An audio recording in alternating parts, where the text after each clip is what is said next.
For 3 years, U-boat captains relied on one fatal flaw in the Allied attack: the blind spot. This is the true story of the German captain who suddenly realized that flaw was gone, and he had nowhere left to hide. May 12th, 1943, the North Atlantic.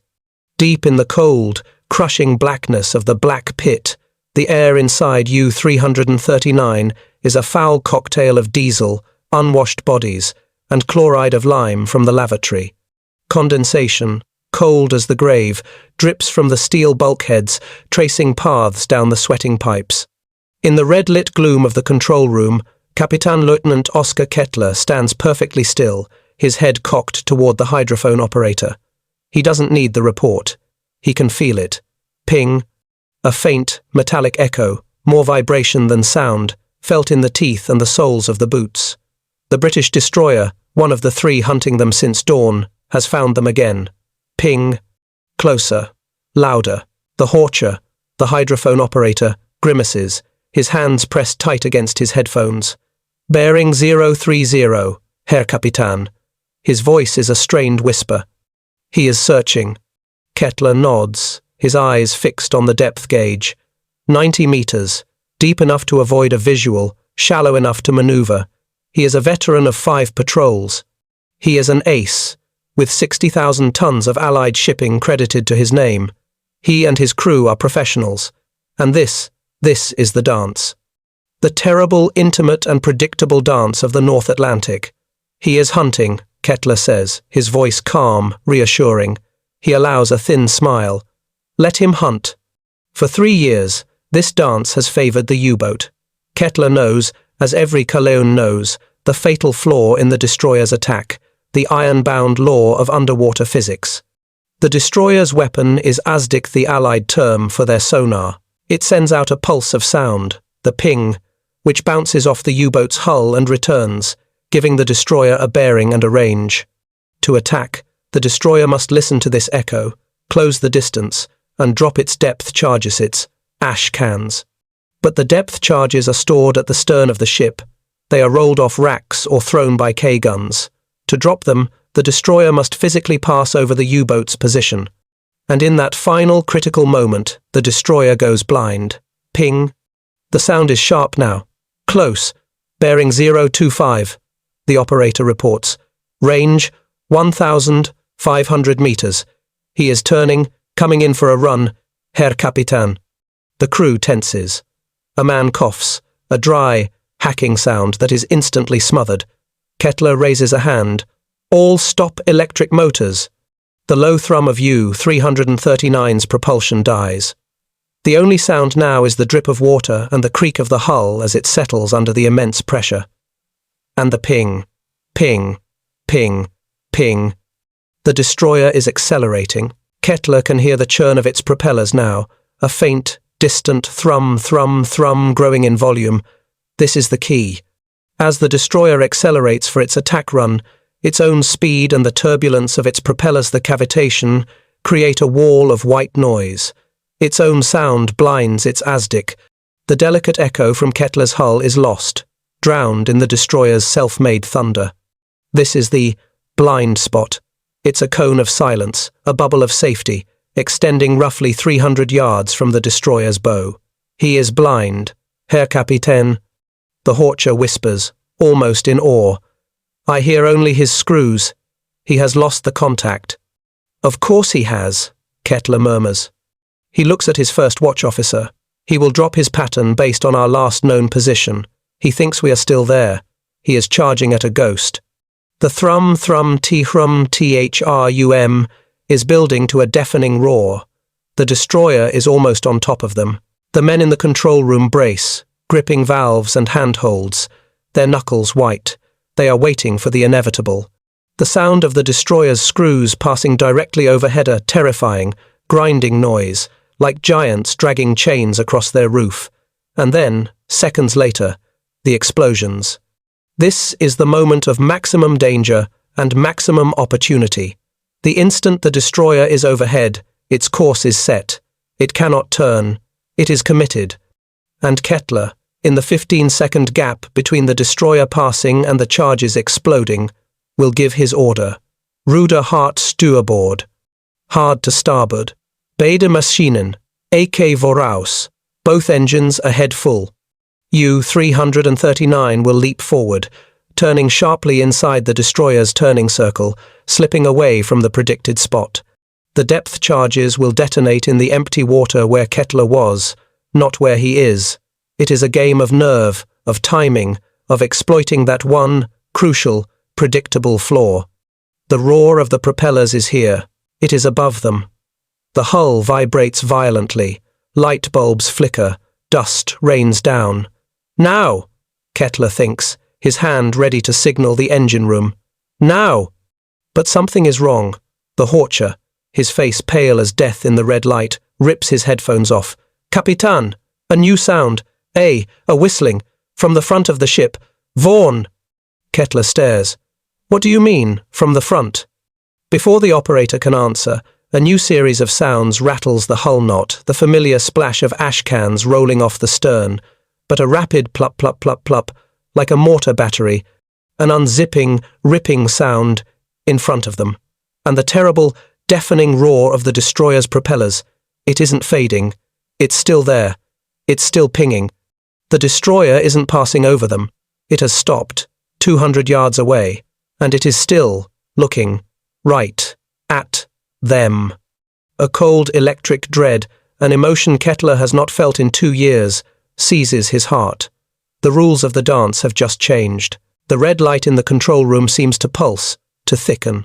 The crew of U-339 are statues carved from fear, their eyes wide, locked on their Kapitän. The rhythmic ping of the ASDIC hasn't stopped. It's faster, angrier. It's the sound of a hammer, and they are the nail. What is that sound? Kettler demands, his voice a low growl. Report! It is like small bombs, Herr Kapitän, the Horcher stammers, his hands shaking. In the water, many of them. They are falling. Falling? Kettler's mind, trained by years of warfare, races through the possibilities. Mines? Impossible. Fired from what? He stares at the bulkhead, as if he can see through the steel, through the 90 meters of black water, to the enemy ship above. The destroyer, HMS Starling, isn't roaring overhead. It's loitering.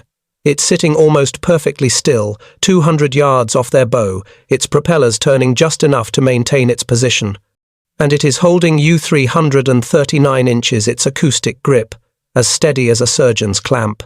The blind spot, the cone of silence Kettler had bet his life on, has vanished. The whistling sound the Horcher heard was the sound of 24 7-inch mortars, each packed with 30 pounds of torpex, arcing through the air from the destroyer's bow. They hit the water in a precise elliptical pattern, 130 feet wide, directly over the U-boat's predicted position. They are not like depth charges. They have no hydrostatic fuses set for a specific depth. They are simple, brutal, and lethally intelligent. They are contact fuses. The first mortar in the pattern strikes the forward casing of U-339. It is not the familiar, deafening GUMP of a depth, charger massive, concussive fist that tries to squash the hull like a tin can. It is a crack, a sharp, violent, intimate explosion. It's the sound of a sledgehammer striking an anvil, a sound that travels through the steel of the U-boat, not the water. A jolt, like a collision, throws the men off balance. A light bulb in the control room explodes in a flash of sparks. Impact! The first watch officer screams, grabbing a handhold. Forward! He hit us! Kettler's blood turns to ice. Hit them? Not near them. On them. Before he can process it, a second crack detonates, this one farther aft, near the engine room. Then a third, a fourth, a fifth. A terrifying, rolling thunder inside the boat. It is not one explosion. It is a ripple of them. The destroyer has fired a shotgun, and U-339 is flying through the cloud of pellets. Alarm. Kettler roars, his professional calm shattered. Wassereinbruch, water in the bow. The boat lurches violently, its nose pitching down. The depth gauge needle jumps from 90 meters to 95. Torpedo room reporting flooding. A voice shrieks over the intercom. The hatch is buckled. Pressure hull is breached. Breached. Panic. The one enemy Kettler has always kept at bay floods the compartment. Men are shouting. The chief engineer is yelling for damage control. But Kettler can only hear the ping. Ping. Ping. Ping. It never stopped. The destroyer didn't lose them. It held them. It watched them. It fired at them from the front, while it was still listening. The one fundamental rule of the hunt, the law that had kept him and his men alive for 3 years, was a lie. He sees it. In one blinding, horrific revelation. This isn't a destroyer charging in blind, throwing barrels off the back in a desperate guess. This is an executioner. A ship that can stop, aim, and fire a spread of contact-fused weapons directly at its target without ever breaking sonar lock. The game is over. The dance is dead. Blow all ballast. Kettler screams, his voice cracking. Surface! Surface! Get us out of here! He knows what it means. Surfacing in the middle of 3 destroyers is suicide. But staying down here, pinned by a weapon he cannot dodge, is a death sentence. He is choosing a quick death in the gunfire over being torn apart, piece by piece, in the dark. The high-pressure air roars into the ballast tanks. The U-boat shudders, groans, and fights the inrushing sea. The depth gauge, which had hit 100 meters, stalls, and then, agonizingly, begins to creep upward. 80 meters. The helmsman calls out, his voice a prayer. 70 meters. Kettler grips the periscope housing. He knows what waits for them on the surface. The grey Atlantic sky, the grey waves, and the grey muzzles of the Royal Navy's guns. But it is better than this. Anything is better than this black iron coffin being pecked to death by a monster that has just learned a terrible new trick. The ascent is an agonizing symphony of a dying machine. U-339 is fatally wounded. The high-pressure air screams into the ballast tanks, a desperate hollow roar that barely masks the other sounds. The gurgling, metallic shriek of seawater pouring into the forward torpedo room. The thud of loose equipment slamming against bulkheads. As the boat angles sharply, bow up. The panicked, muffled shouts from the engineering spaces. The U-boat is rising, but it's rising like a waterlogged corpse, heavy and unbalanced. Kapitänleutnant Kettler is braced against the periscope stand, his entire world tilting. The depth gauge is no longer a tool of the hunt. It's the clock ticking down his crew's life. 60 meters! The helmsman shouts, his voice cracking. 50! 40! The boat shudders, a long, agonizing groan of tortured steel.